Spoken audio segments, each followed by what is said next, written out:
My wife and I alternate back and forth between who gets to choose vacation destinations, and this year was my turn. I chose Charleston, South Carolina. Over the last couple years, I've been seeing Sean Brock, a chef, on TV a lot, and he's a big part of what got me into cooking. He really inspired me. So of course I wanted to check out his restaurants. So one night, my wife and I found ourselves sitting at the bar in one of Sean's restaurants called Husk. We overheard the bartender talking to another customer about fat washing and milk washing, and I had no clue what they were talking about. So of course I knew that if it was something that they were doing at Husk, I'd have to try it sooner or later.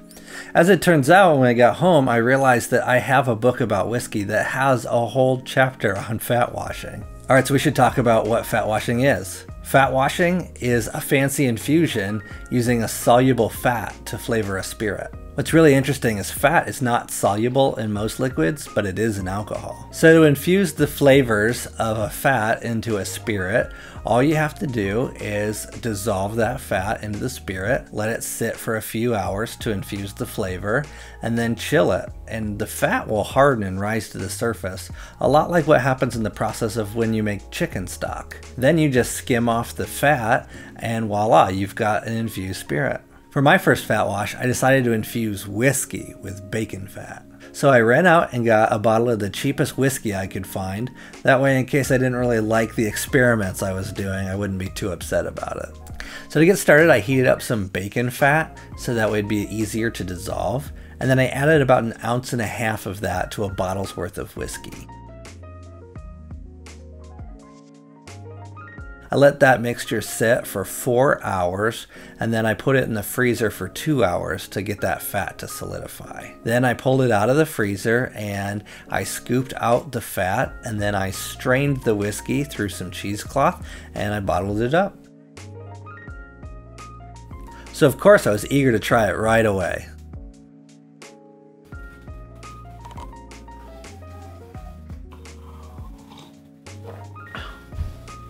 Whoa, that does taste like bacon. It was pretty weird. It tasted exactly like you were drinking bacon, and none of the greasy texture was there from the fat that I thought would be. It had the exact same texture as whiskey. It wasn't super awesome because I was using really cheap whiskey, but at that point I figured, you know, there's still potential that this is going to work in a cocktail. So I decided to make a bacon old fashioned.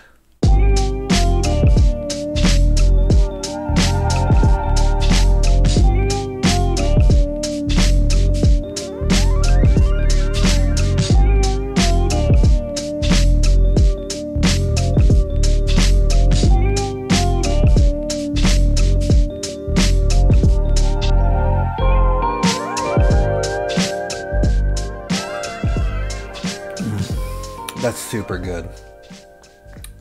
It's really interesting because it tastes like a naughty breakfast with the bacon and maple syrup flavors going on along with whiskey. But, you know, it's weird at first because you're thinking about bacon. But as a testament to how good this cocktail is, after the first couple of sips, it just becomes a solid cocktail. It's really well balanced between the smoky flavors of the whiskey and the bacon with the sweetness of the maple syrup. It's a solid drink. Alrighty, thanks for watching. If you like this video, go ahead and like and subscribe, and I'll see you on the next one. Cheers.